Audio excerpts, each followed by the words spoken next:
I'm going to go in depth on how the cameras on Google's Pixel 10 compare to last year's Pixel 9. There are 14 categories on screen. The winner gets a point, the loser gets nothing, and if they draw, they get a point each. Stick around until the end to see which phone wins. Let's start with the camera specs so we know what we're working with. The Pixel 9 has two rear cameras, a 50 megapixel wide and 48 megapixel ultra wide. The Pixel 10 adds a third camera to the mix, having a 48 megapixel wide, 13 megapixel ultra wide, and a new 10.8 megapixel telephoto. Despite the extra camera, the wide and ultra wide are actually a downgrade from the Pixel 9, using smaller, lower resolution sensors. In fact, the same ones from the much cheaper Pixel 9a, which could impact low light shots. The wide cameras on both phones have optical stabilization, as does the telephoto on the Pixel 10, while the ultra-wides rely on electronic stabilization only. Both phones use laser detect autofocus, or LDAF, but the 10's multi-zone LDAF versus the 9's single zone should mean faster, more accurate focusing, especially on subjects away from the center of the frame or in low light. Up front, both have identical 10.5 megapixel selfie cameras with autofocus and a 95-degree field of view. It's quite difficult to pick a winner in this category because while the Pixel 10 has that extra telephoto, it's at the expense of the other rear cameras, which have seen a significant downgrade over the Pixel 9. Because of this, we're starting off with a draw in the first category. 1 point each. Let's move on to video quality, and I've filmed this video's sponsorship segment with both these phones, and I'll switch between them throughout the segment so you can decide which you think is better. If you're taking a load of photos and videos on your Pixel, you're eventually going to need a secure place to offload and store them when you inevitably run out of storage space. That's where UGREEN, the sponsor of this video, comes in with their new NASync DH2300. NAS stands for Network Attached Storage, and it's a secure, budget-friendly storage solution that you connect up to your home internet to back up and access your files from anywhere in the world. You can install up to 60 terabytes of storage using the two hard drive bays, and you have the flexibility to configure this storage in either RAID 0 for the best performance or RAID 1 for full redundancy, meaning if one drive fails, you don't lose any data. To keep your files secure, the DH2300 holds two internationally recognized data security certifications, and you can set up two-factor authentication and manage multi-user access for the whole family. It also has on-device AI, which intelligently organizes your photos, making it way easier to find pictures of your pets and specific people later. The DH2300 can also act as a home multimedia hub,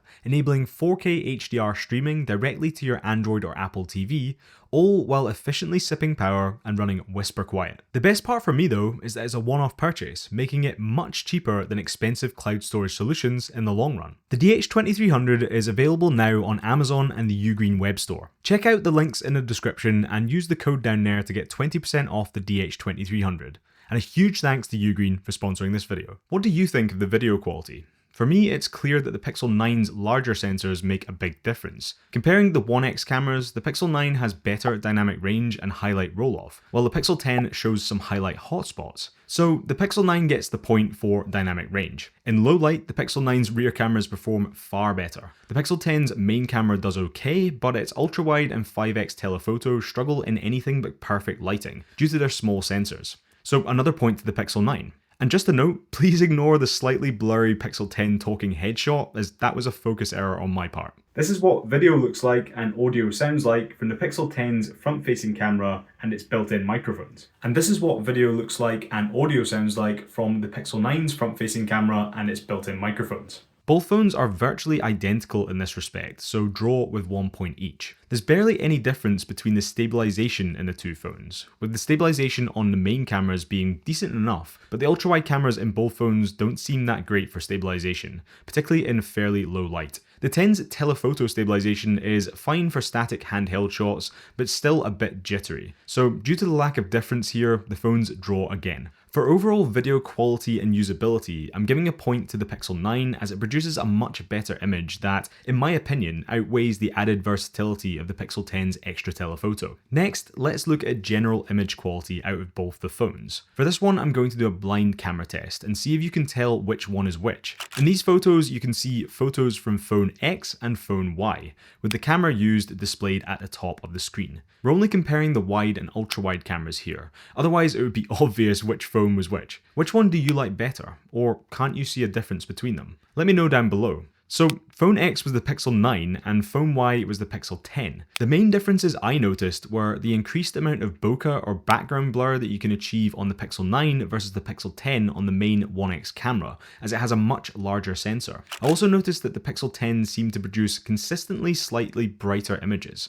However, overall, there were some times I liked the results out of the Pixel 10 more, and some where I liked the Pixel 9 more. And as these were so similar, I would personally take having an extra telephoto over losing this on the Pixel 9. So I think because of the extra versatility of the Pixel 10, I have to give it the point here. Moving on, let's look at actual close detail in photos and see if there's any major difference in quality. I shot the same section of wall for each photo here so we can compare this objectively, and bear in mind that this is in good lighting conditions. Starting with the wide camera, when we zoom into both photos, there honestly isn't much of a difference at all. Both phones produce a very detailed image that pulls out all the details of the brickwork. For the ultra-wide, I was actually quite surprised. The Pixel 9 has more detail in the center of the image, but the corners of the image are a blurry mess, where the Pixel 10 has comparatively great corner sharpness. The Pixel 10 does have quite a bit more distortion, but I would prefer the image from the Pixel 10 in this case personally, because the corners aren't distractingly soft. Next, comparing the 5x telephoto on the Pixel 10 to the 5x digital zoom on the Pixel 9, this is where the Pixel 10 shines. Even though it's a fairly low resolution sensor,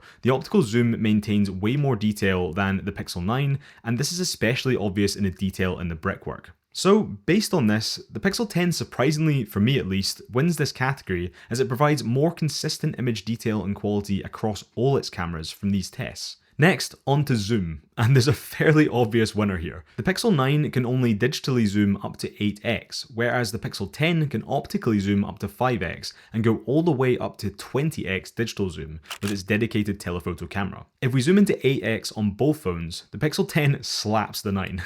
The Pixel 9 just completely lacks detail at this zoom level, whereas even at 20x, it's impressive how much detail the Pixel 10 can pull out. It's even more obvious when you look at 5x zoomed in video side by side. The Pixel 10 wins this category easily and gets another point. Now let's look at low light performance. I took some controlled photos in this room with Google's night sight enabled, with only a little bit of light shining through the curtains, and for the main cameras, surprisingly, there isn't a huge difference. There is slightly more dynamic range from the Pixel 9, but the detail and noise isn't noticeably different between the two. The ultra-wide cameras are a completely different story, with the Pixel 9 maintaining an impressive amount of detail without being too noisy, whereas the Pixel 10 is a bit of a noisy, soft mess.